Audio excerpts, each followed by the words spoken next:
다 같이 자리에서 일어나셔서 성령 강림 후 14째 주일 예배를 드리겠습니다.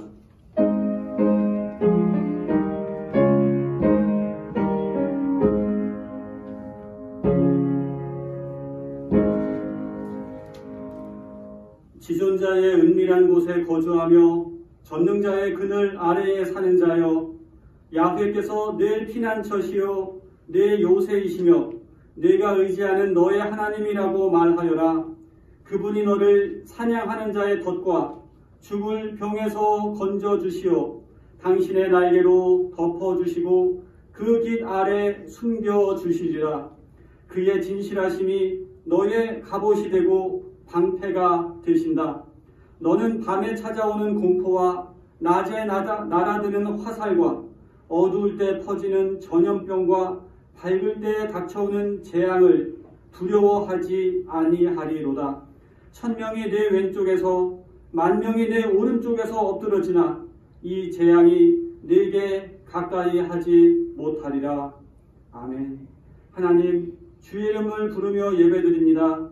이곳 가운데 임재하시고 주님의 구원과 영광을 나타내소서. 예수님의 이름으로 기원합니다. 아멘.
교도문 22번입니다.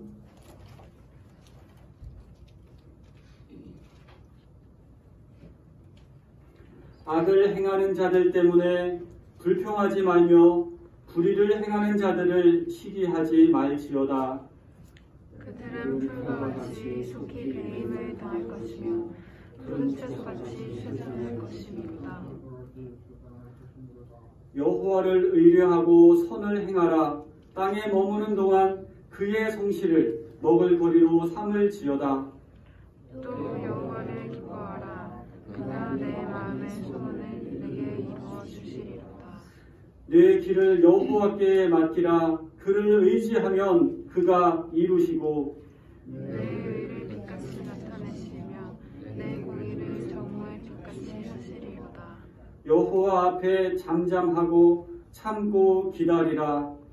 자기 길이 형통하며 악한 길을 이루는 자 때문에 불평하지 말지어다. 분을 그치고 노를 버리지며 불평하지 말라. 오히려 악을 만들 뿐이라. 아멘.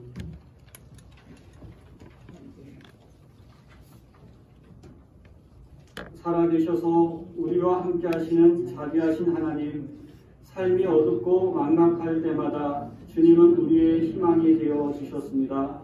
감사합니다. 주님, 지금 세계 곳곳에서 고통의 신음소리가 들려옵니다.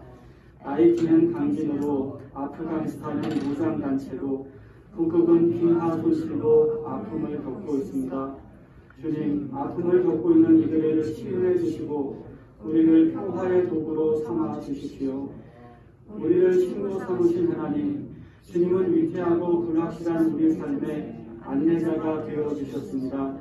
때론 은혜를 잊고 곁길로 빠질 때도 있었지만 주님의 가르침과 위로가 다시 바른 길을 걷게 했습니다. 주님, 외쳐진 우리 영혼에 생기를 불어넣어 주시고 주님 지으신 창조세계 앞에 겸손히 지내게 해 주십시오. 예수님의 이름으로 기도드립니다. 아멘. 만일 우리가 죄 없는 사람이라고 말한다면 우리는 자신을 속이는 것이고 진리를 저버리는 것이 됩니다.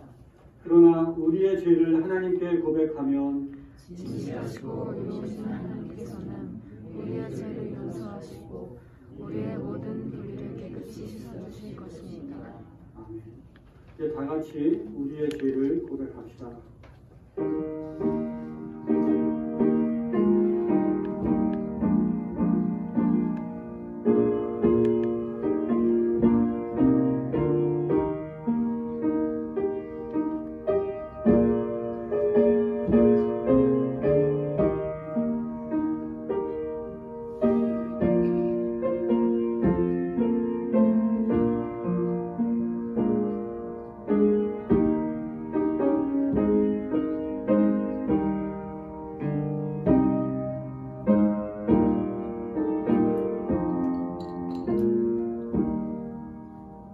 한 마리 잃어버린 양을 찾아 먼 길을 나서시는 하나님, 주님 앞에서 참회합니다. 우리의 삶을 돌아보니 잃어버린 것들이 많습니다. 하나님이 우리에게 심어주신 아름다운 형상, 그 품격을 잃어버린 지 오래되었습니다. 열심히 살았다고, 잘 살았다고 생각했는데 우리 주변에는 엉겅퀴와 가시들 뿐입니다. 주님, 우리의 황폐함을 돌아보시고 부디 우리를 구하여 주옵소서. 주여, 당신께 묻지 않고는 갈 수 없는 인생길인데 어디든지 갈 수 있는 것처럼 착각하며 무엇이든 할 수 있는 것처럼 교만하게 살아온 저희를 용서하여 주옵소서. 우리에게 주시는 자유로 하나님께 나아가지 못하고 벗어나려고 했던 우리의 사악함을 용서하여 주시옵소서. 하나님을 두려워하지도 않냐고 하나님의 말씀을 무겁게 여기지도 않는 우리를 영적 교만에서 구하여 주옵소서. 이 사람아, 야훼께서 무엇을 좋아하시는지 무엇을 원하시는지 들어서 알지 않느냐? 정의를 실천하는 일, 기꺼이 은덕에 보답하는 일, 조심스레 하나님과 함께 살아가는 일, 그 일밖에 무엇이 더 있겠느냐? 그의 이름을 어려워하는 자에게 앞길이 열린다. 아멘.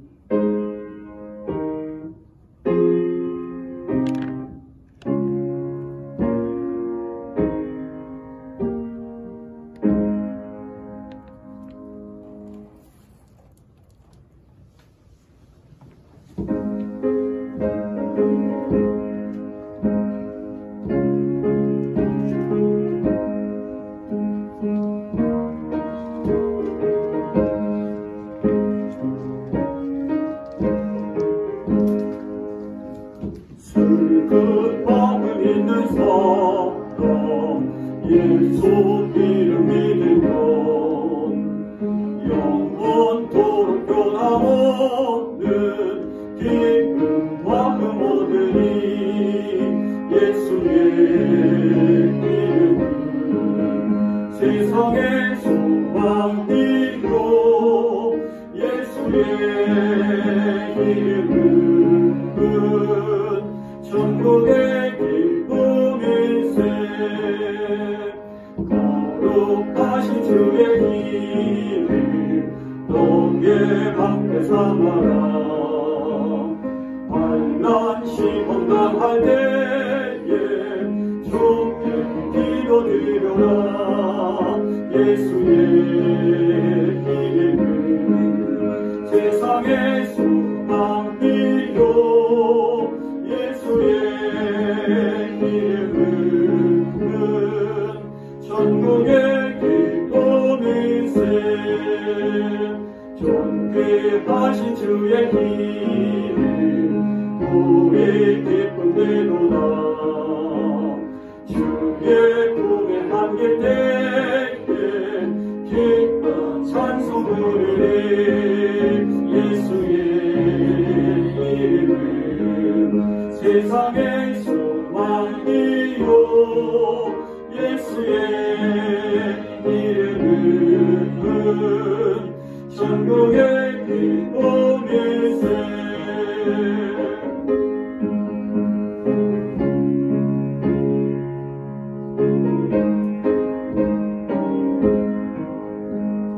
우리 갈 길 다간 후에 보좌 앞에 나아가 왕의 왕께 경배하며 멸류관을 드리리.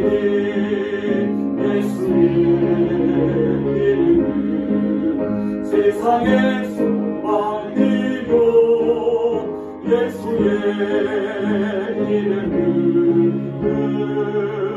천국의 기쁨일세.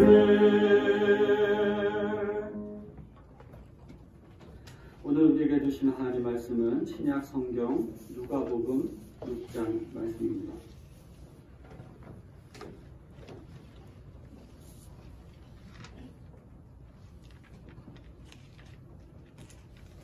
제가 가진 성경으로 신약 120면 되겠습니다.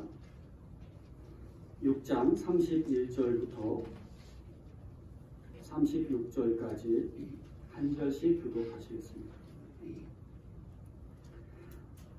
너희는 남에게 대접을 받고자 하는 대로 남을 대접하여라. 내가 너희를 사랑하는 사람들만 사랑하면 그것이 너희에게 상징을 이루겠느냐. 주인들도 자기를 사랑하는 사람들을 사랑한다. 너희를 좋게 대하여 주는 사람들에게만 너희가 좋게 대하면 그것이 너에게 무슨 장한 일이 되겠느냐. 주인들도 그만한 일은 한다. 너가 세상으로 남에게 그것이 너에게 무슨 장한 일이 되겠느냐. 주인들도 그 사람이 되어가려고 주인들에게 구워준다. 그러나 너희는 너희 원수를 사랑하고 좋게 대하여 주고 또 아무것도 바라지 말고 꾸어주어라. 그리하면 너희는 큰 상을 받을 것이요 더없이 높으신 분의 아들이 될 것이다. 그분은 은혜를 모르는 사람들과 악한 사람들에게도 인자하시다. 너희의 아버지께서 자비로우신 것 같이 너희도 자비로운 사람이 되어라. 아멘.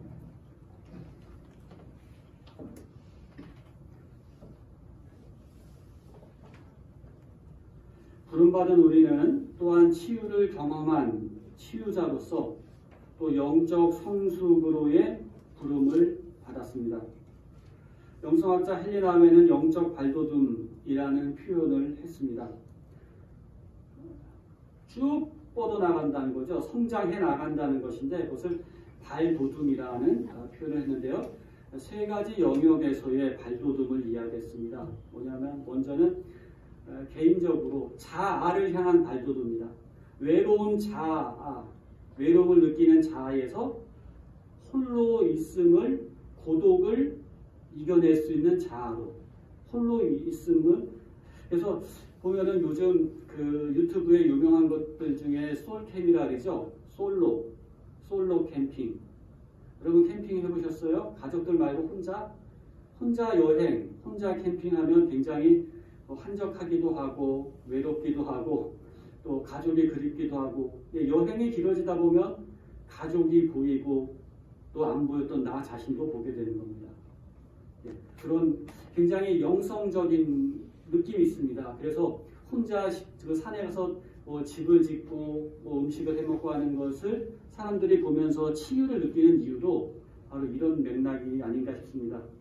외로움에서 홀로 있는 나를, 그러한 나를 만들어가는 과정이죠. 그렇게 자아를 향한 발돋움을 먼저 얘기했고요. 두 번째는 동료 인간을 향한 발돋움을 말했습니다. 동료 인간이라고 했습니다. 왜 그럴까요? 인간에 대해서 내 옆에 있는 동료인데도 내가 적개심을 품고 있습니다. 내가 경계하고 있습니다. 경쟁하고 있고 또 때로는 미워하고 원망하고 있습니다. 그러나 내 옆에 있는 그 동료 인간을 향해서 적개심이 아니라 따뜻하게 맞이할 수 있는 그런 사람으로 성숙해져야 되지 않겠느냐. 환대라는 표현을 합니다. 따뜻하게 맞아주는, 대해주는 그런 영성을 가진 사람으로. 이것은 우리가 동료 인간을 향한 봉사이기도 하죠. 또 세 번째로는 하나님을 향한 발돋움을 말했습니다.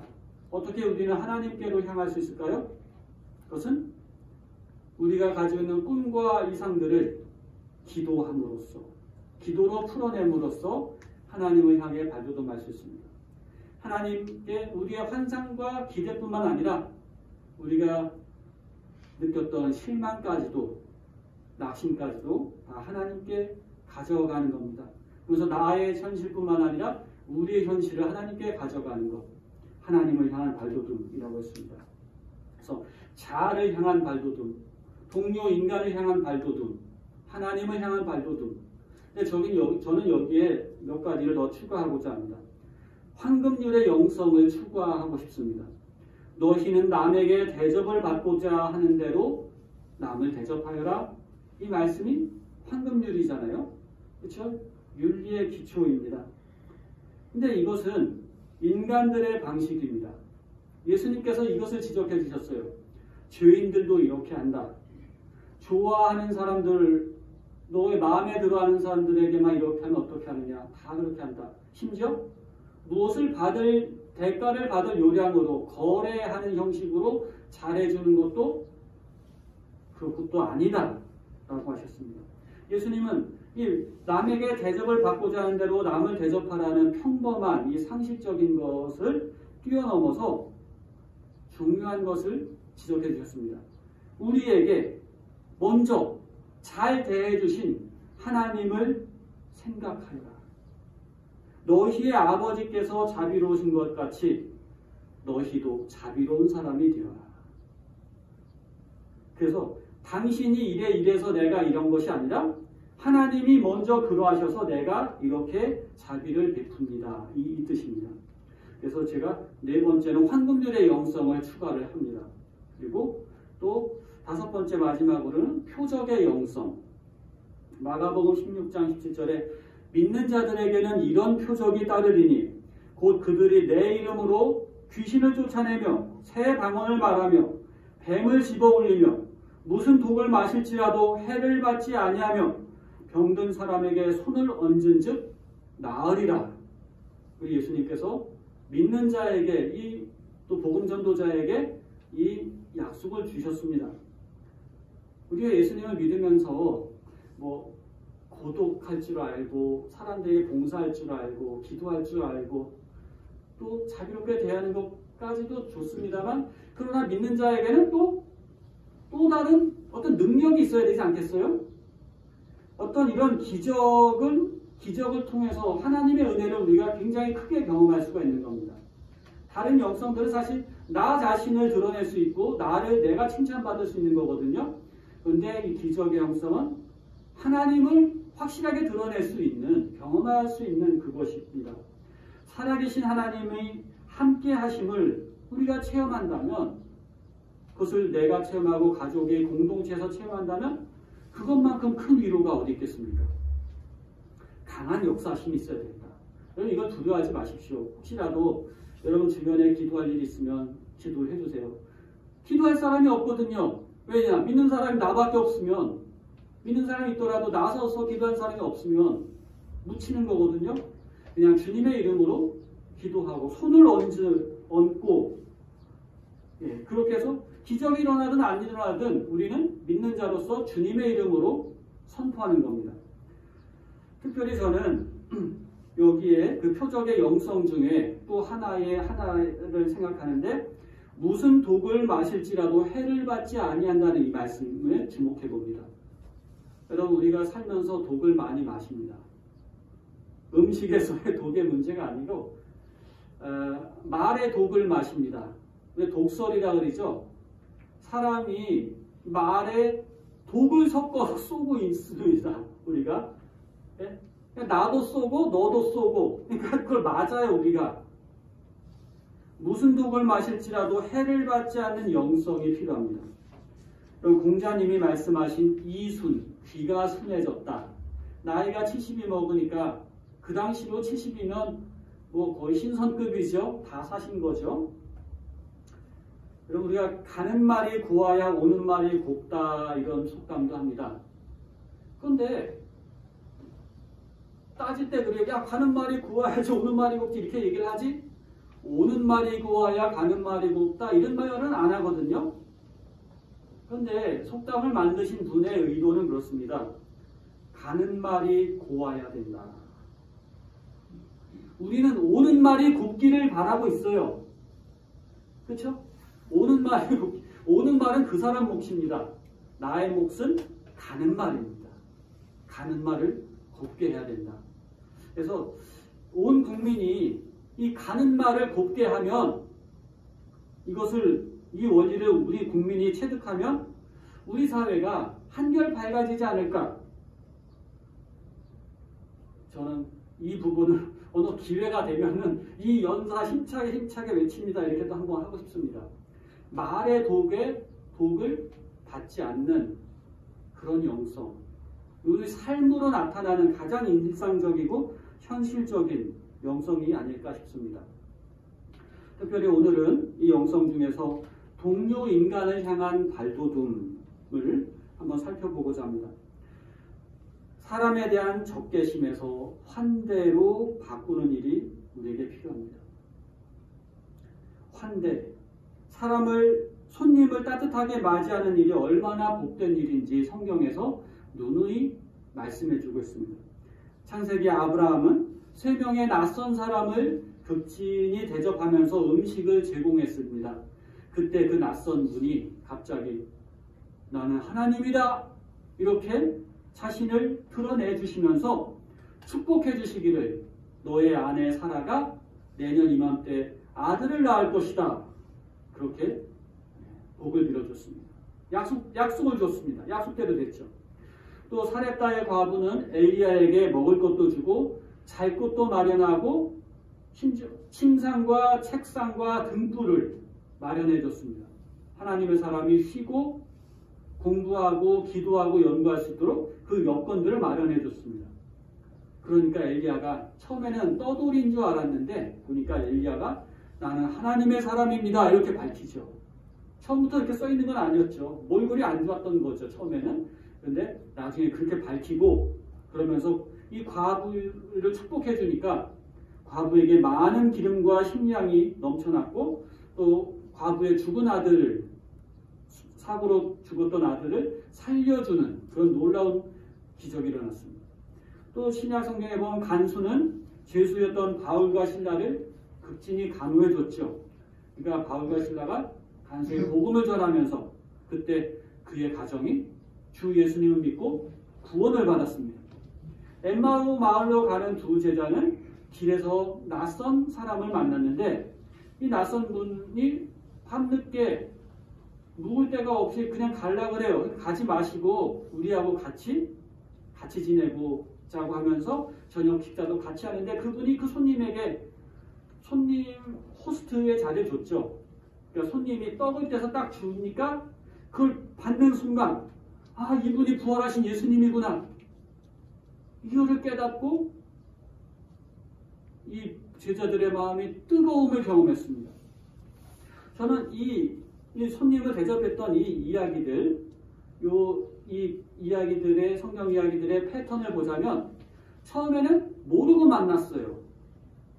근데 중간에 나는 누구다, 천사다, 하나님이다, 하나님의 사람이다, 복음 전도자다, 이렇게 자기를 드러내는 게 있습니다. 그리고 나서 축복을 해줬어요.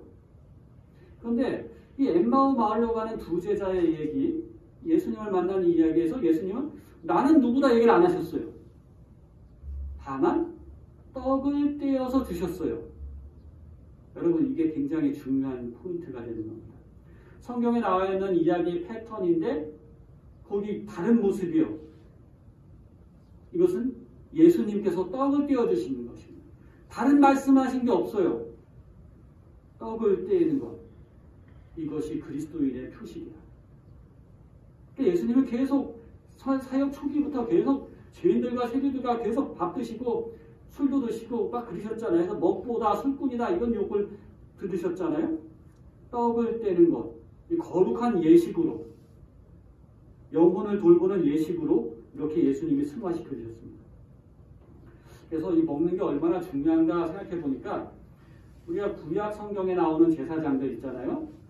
제사장들의 옷을 보면은 뭐 이렇게 가슴에 이렇게 패가 돼 있어서 뭐 지파들 이렇게 새기고 하는데 모자도 이렇게 쓰는데 그 모자와 옷이 제사장의 옷이 말하자면 흡사 똑같지는 않지만 오늘날 그 요리사들 모자 있잖아요. 이렇게 해서 이렇게 빵 부품 같은 그런 모자와 이런 요리사들 입는 도복 있잖아요. 이렇게 돼 있잖아요. 이렇게 감추잖아요. 그렇죠? 그냥 비슷합니다. 그래서 이 예수님은 굉장히 이 부분을 중요시 여기셨구나. 떡을 띄어서 축복해 주는 것. 이 부분을 우리가 생각합니다. 누가복음에 오늘 읽은 말씀이 누가복음 말씀이었죠. 사회 끝자락으로 몰린 소외된 사람들에 대해서 예수님께서 주신 말씀입니다. 그런데요, 이 소외된, 말하자면 하층민, 프롤레타리아입니다. 이들에 대해서 사람들 섬길 때 대가를 바라지 말고 섬겨라 이렇게도 말씀하셨어요. 이제 우리가 생각을 해봅니다. 오늘날 저는 이제 그 복지가 우리나라 굉장히 잘 되고 있죠. 굉장히 중요한 일입니다. 근데 조금 안타까운 것은 자력 봉사라는 개념이 좀 없어요. 그러니까 없는 사람은 받아야 되고 있는 사람은 줘야 된다는 이 어떤 물질적인 도식으로만 복지를 생각하는 겁니다. 물량으로만 생각을 하는 거죠. 예수님은 굉장히 창조적인 분이십니다. 하층민들에게 하신 말씀입니다. 너희들 삶이 어렵잖아. 하지만 대가를 바라지 말고 해라. Expecting nothing in return. 이렇게 말씀하십니다.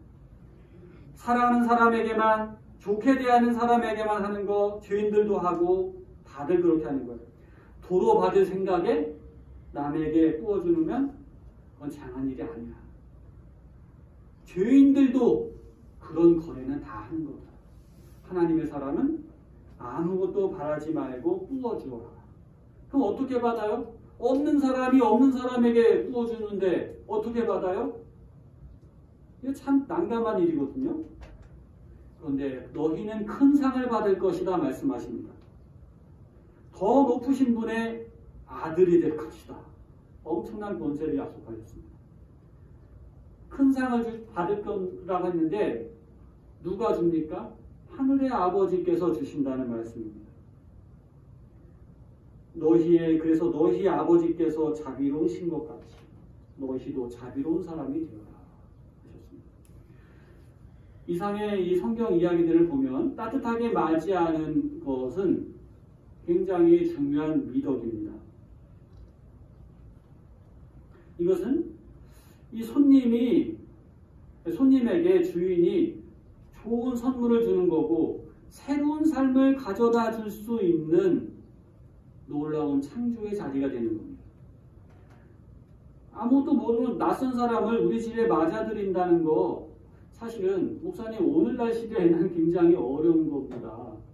예, 어렵죠. 하도 세상이 험악하다 보니까. 예. 그러나 우리가 이 따뜻하게 맞이해야 하는 이것은 동료 인간에 대한 기본 태도이죠. 또 여러 가지 방식으로 표현될 수가 있는 겁니다. 이거 굉장히 중요합니다. 기본 태도라는 거. 왜냐? 우리들은 사실은 심리적인 문제, 병을 앓고 있기 때문입니다. 인간 심리를 솔직하게 이야기하는 대목입니다. 어느 배우가 고백합니다. 무대 위에서는 사랑한다고 사랑의 장면, 용서의 장면을 연출하지만 무대 뒤에서는 시기와 질투, 해주고 싶은 그런 유혹을 받는다고 하는 거죠. 많은 사람들, 예를 들어서 의사, 목사, 상담가들이 처음에는 남에게 봉사하겠다는 큰 바람을 품고 공부를 시작하고 자신의 일을 시작합니다. 근데 얼마 지나지 않아서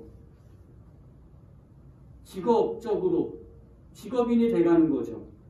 그리고 개인적으로는 굉장히 경쟁하게 되고 하면서 알게 모르게 적대감이 그 마음에서 자라게 되는 겁니다. 그래서 고통을 당하게 되는 경우가 많습니다. 따뜻하게 맞이하는 것은 낯선 이가 내게로 왔을 때 적이 아니라 친구가 될 수 있는 자유로운 공간을 마련해 주는 것입니다. 따뜻하게 맞이하면 우리의 하나님을 우리의 방식으로, 우리의 기준으로 삼아서 저 사람에게 소개해 주는 것이 아니라 손님이, 다른 이들이 그들의 하나님을 그들의 방식으로 찾도록 기회를 주고 배려해 주는 것이기도 합니다. 그래서 이 자리는 열린 자리로 창조적인 자리가 되는 겁니다.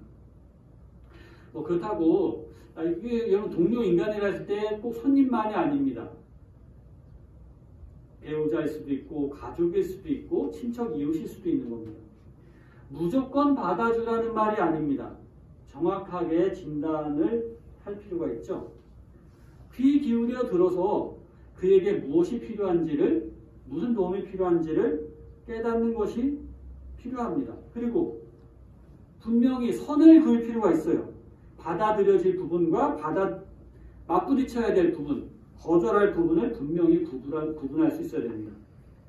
그럼 어떤 분들은 무조건 착해야 된다고, 잘해줘야 된다고 생각해서 하면 그건 자기 자신이 지쳐서 떨어져요.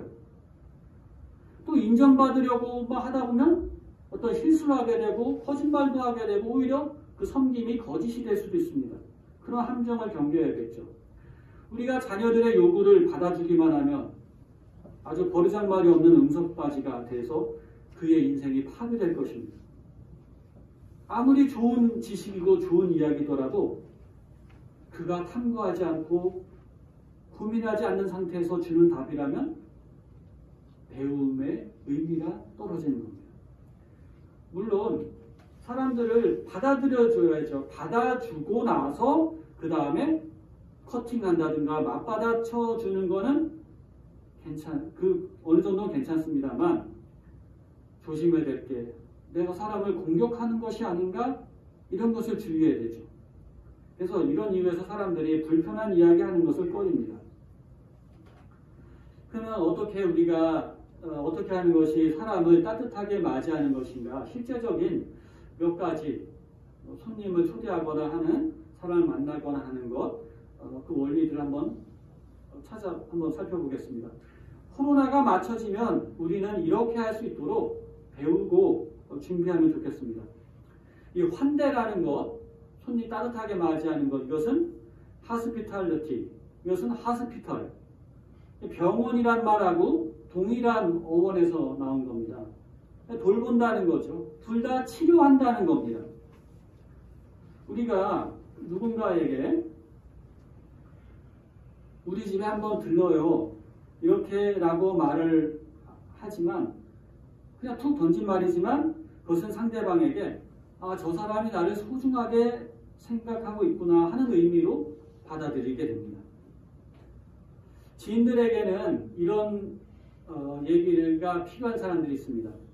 혼자 식사하는 사람들이 있습니다. 고향을 멀리 떠나온 젊은 부부가 있습니다. 운전조차 못하는 노인분들이 계십니다. 아무하고도 의미 있는 접촉을 하지 못한 채 혼자 온종일 보내고 있는 사람이 있습니다. 이럴 때 우리가 따뜻하게 대해주는 한마디는 그들에게 병원이 될 수가 있습니다. 몇 가지 기본적인 것만 갖춰서 초대할 수도 있습니다. 여러분, 초대하는 법을 제가 알려드릴게요. 초대할 때요, 진심으로 초대하는 겁니다. 전화로 미리 얘기를 한다든가, 직장 동료라면 개인적으로 만나서 그렇게 얘기하는 겁니다. 어떤 사람들은 숱하게 사람들에게 왕따당하고 퇴짜를 맞아 지칠 대로 지쳐 있습니다. 병원에 갔더니 꼭 진료액이 꽉 차서 혹은 의사가 휴가를 가서 진료도 못 받고 공치고 돌아와서 낙심한 사람도 있습니다. 아무도 그에게 전화도 안 해줍니다. 어디 가려고 했더니 표가 다 매진됐다고 해서 갈 수도 없고 펜션이 다 예약돼서 놀러 갈 수도 없는 그런 사람들이 있습니다. 이때 그들을 초대하면 정말 큰 치유의 역사가 일어날 겁니다. 여기에 당신을 위한 자리가 있습니다. 이렇게 맞아주면 그의 삶에 큰 변화가 일어나겠죠. 손님이 도착하면요, 어떻게 하냐? 극진히 맞이하는 겁니다. 온 가족이 나와서 현관에서 맞이하는 겁니다. 손님이 보이면 현관문을 활짝 여는 겁니다. 또 길에서 현관까지 통로가 있다면 길까지 나가서 마중을 하는 겁니다. 아파트에 로비가 있다면 그곳에 가서 기다리는 거죠. 열병식을 할 만한 순간입니다. 하나님의 자녀가 우리 집에 오고 있다. 한 사람이 지금 온 것은 그 사람의 일생이 오고 있는 거죠. 그렇게 보는 겁니다. 연초에 그 집사님네 가정에서 저희 집에 잠깐 방문했다가 이제 가시는데, 이제 아파트 현관문 있잖아요. 현관에 가시고 엘리베이터 탔는데 이제 안녕히 가세요 인사를 했는데, 생각하고 나니까 좀 실수했어요. 같이 내려가서 주차장까지 가서 차 잘 빼는지, 복잡하잖아요. 차 잘 빼는지도 좀 보고 좀 이렇게도 보고 안녕히 가세요. 손 흔들었으면 더 좋았을 텐데, 그때 그냥 엘리베이터 탈 때 얼른 이 꼭 어서 빨리 가세요 이런 느낌으로 한 것 같아서 나중에 좀 이렇게 반성을 했거든요. 끝까지 이렇게 그냥 챙겨주는 거 필요합니다. 손님이 오면 그의 필요를 잘 채워줘야 됩니다. 먼저 화장실이 어디입니다 이렇게 해서 손 씻을 수 있게 배려해 주는 거죠. 그렇죠? 그러니까 1세기 예수님 당시에는 손님이면 먼저 물을 떠다가 발을 씻겨줬잖아요. 오늘날은 발 씻겨주는 거는 좀 문제 있으니까 화장실을 안내해서 손을 씻게 하고 편안하게 근심을 풀게 하고, 또 그러면서 이제 음식과 음료를 이제 대접하고, 그리고 그분이 말하는 걸 듣고 맞장구 쳐주는 듣는 시간이 필요하죠. 내 얘기를 하는 거 아닙니다. 내 자랑하는 시간이 아닙니다. 텔레비전은 꺼두는 게 기본이죠.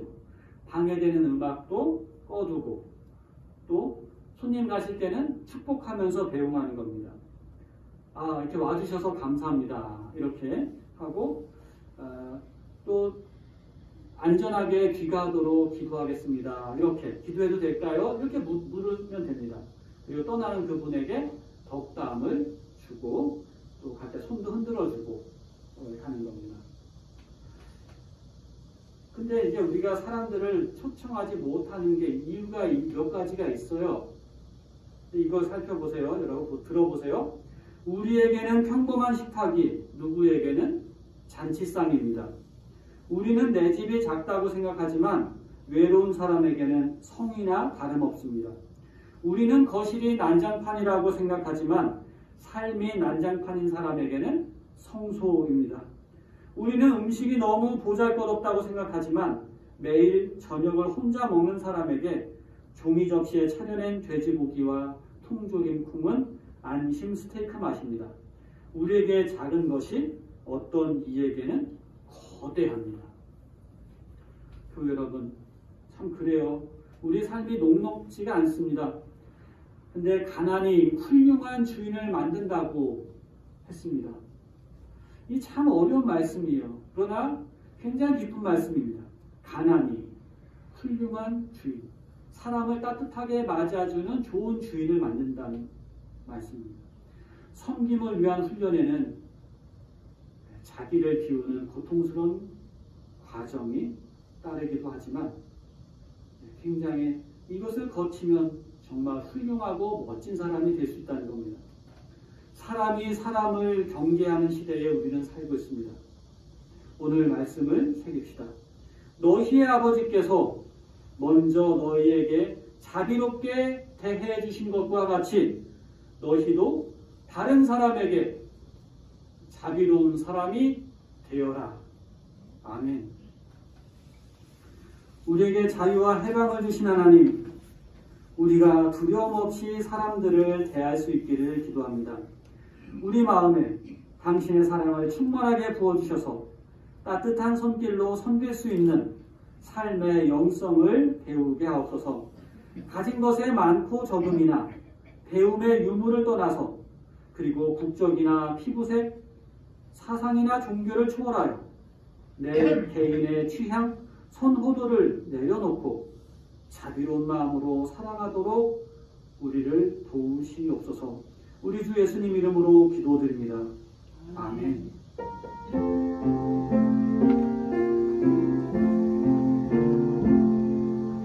이 말씀 따라 사는 동안 지치지 않게 하시고 이 말씀 따라 사는 동안 주님 나라 이루소서. 전능하사 천지를 만드신 하나님 아버지를 내가 믿사오며 그 외아들 우리 주 예수 그리스도를 믿사오니 이는 성령으로 잉태하사 동정녀 마리아에게 나시고 본디오 빌라도에게 고난을 받으사 십자가에 못 박혀 죽으시고 장사한 지 사흘 만에 죽은 자 가운데서 다시 살아나시며 하늘에 오르사 전능하신 하나님 편에 앉아 계시다가 저리로서 산 자와 죽은 자를 심판하러 오시리라. 성령을 믿사오며 거룩한 공회와 성도가 서로 교통한 것과 죄를 사해주신 것과 몸이 다시 산 것과 영원히 산 것을 믿사옵나이다. 아멘.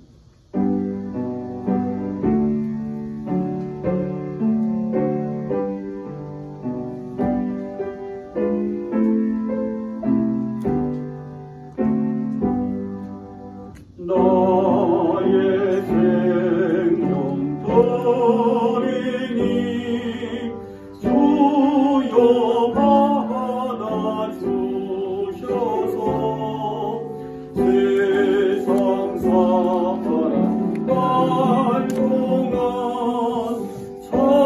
찬송하게 하소서.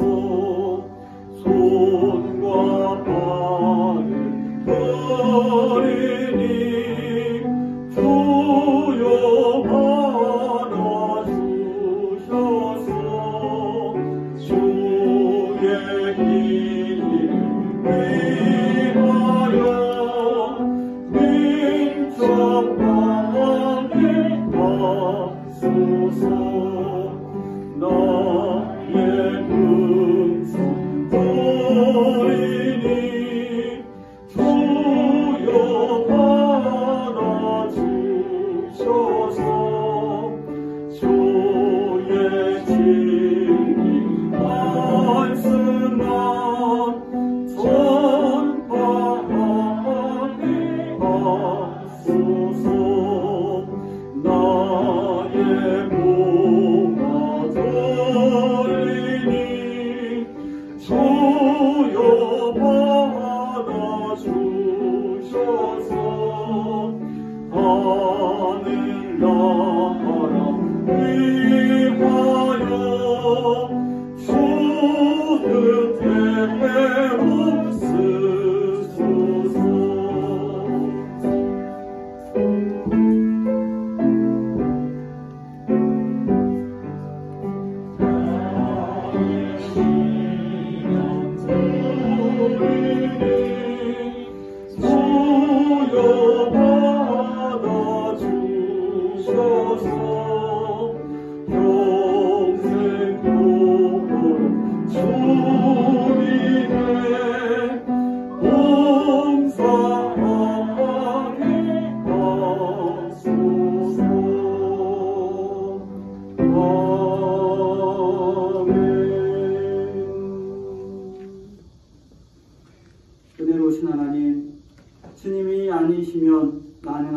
알 수 없습니다. 주께서 주시지 아니하시면 나는 아무것도 가진 것이 없는 가난뱅이입니다. 주를 떠나서는 한 걸음도 나아갈 수가 없습니다. 나의 소유, 나의 능력, 나의 교회까지도 모든 것이 주님이 주신 것임을 고백합니다. 주신 분이 주님이시니 주님을 위해 기쁨으로 드립니다.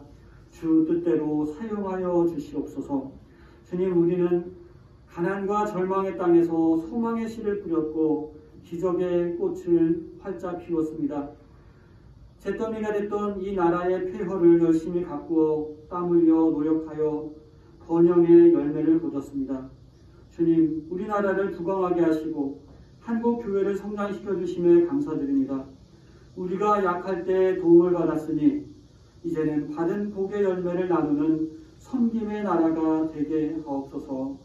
하나님, 병상에 누웠으나 쾌유케 하심을 감사드립니다. 일평생 하나님을 찬양하며 살아가도록 주님 부름 받는 그날까지 강건하게 주를 섬기게 하옵소서.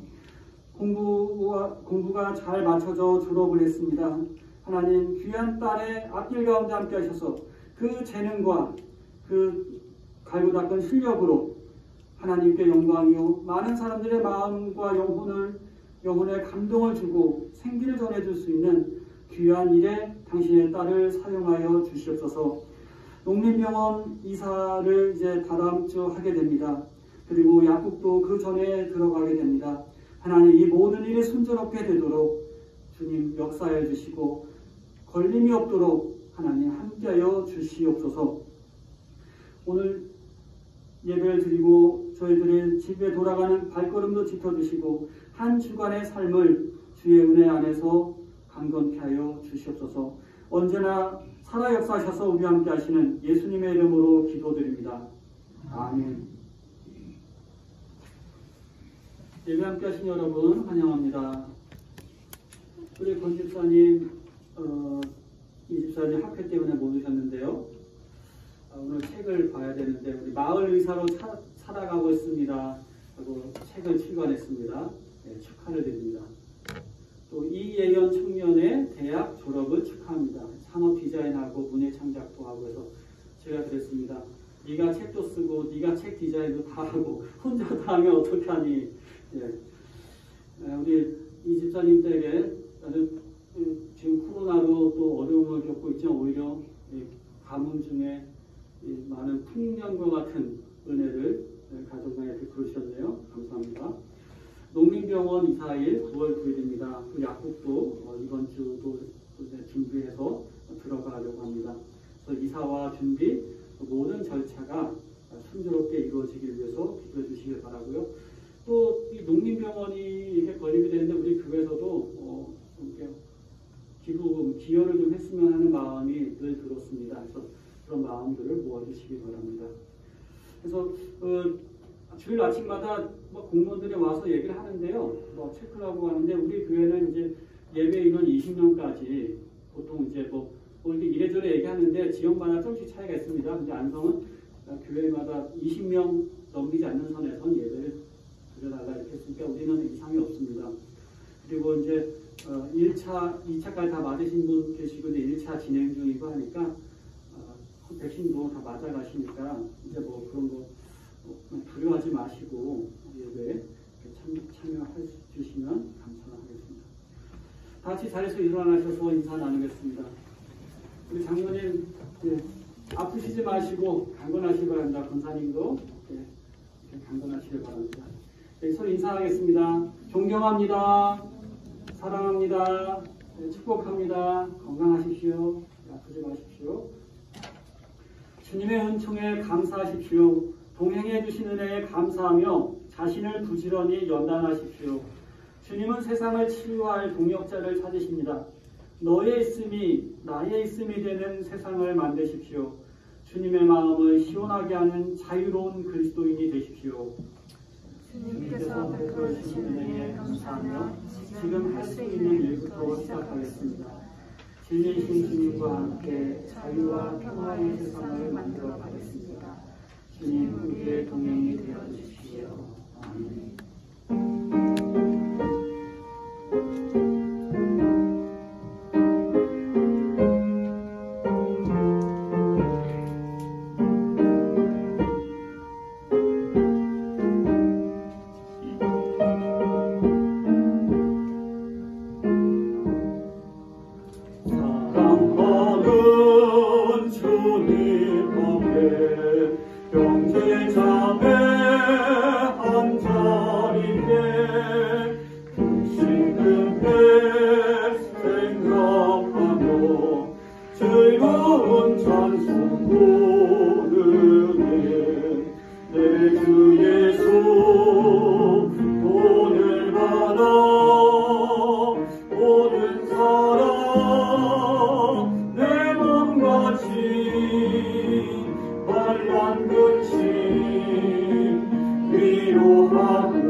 주님 앞에 온갖 충성 다하소서.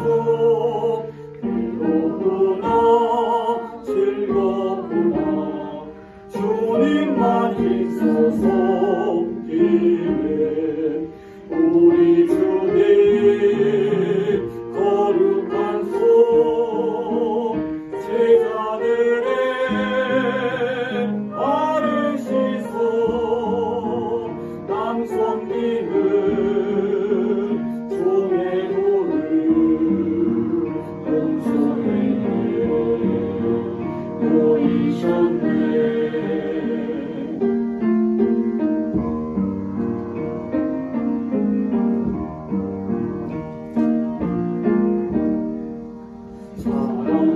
사랑받은 주님 예수 같은 주로 섬기나니 안기받아 안목 입은 형제여 친구들이여